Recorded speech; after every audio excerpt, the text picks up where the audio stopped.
Hello everybody, guess who? That's right, it's Nick Dutch back on the camera yet again. Hi there, how's it going?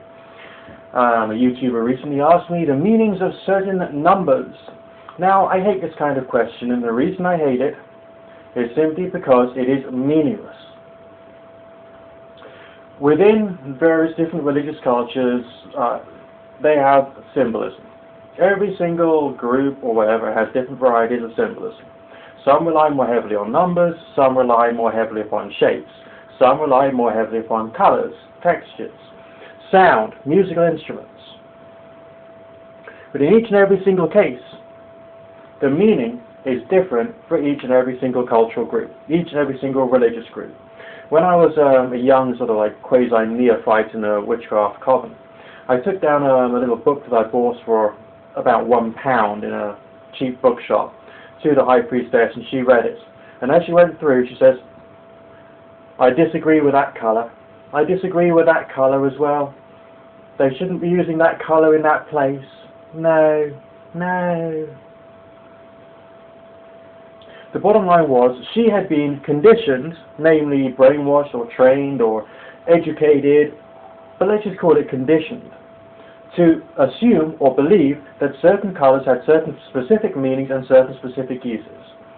She would possibly have had a few experiences to corroborate that, or possibly not. We don't know. But the fact of the matter was, there was one book written by one person that suggested that certain colours had certain meanings. For instance, blue to be used for healing, for instance, reds to be used to invigorate yourself.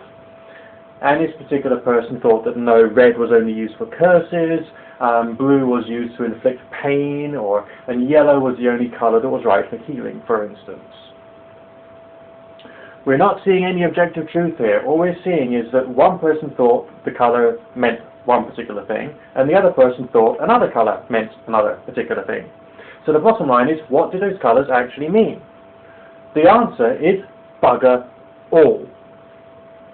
Although it's true to a certain extent that some colours are or seem to have an effect upon our bodies in a certain way, which is maybe why the colour red is used in stop signs to alert us, or is also used in sex shops to make us feel a little more hot and randy, because maybe red has some effect upon the pulse, makes you a little randier.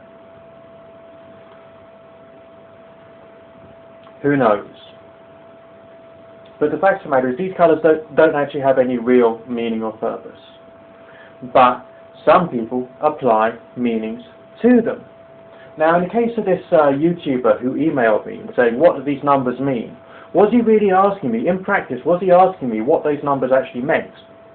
Or was he actually asking me, do I personally follow a culture, a mystical culture, which ascribes certain meanings to certain numbers? That would be much more likely.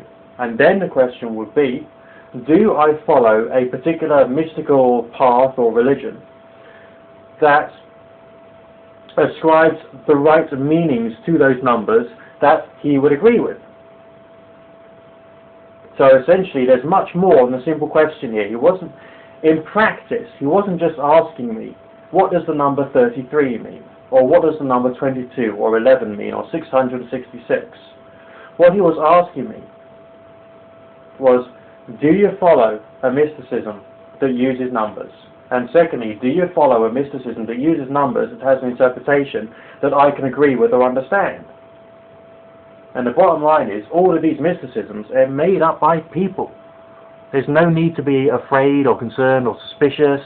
There's certainly no need to either disagree or agree with any person's interpretation of what a number or a colour or a musical instrument means.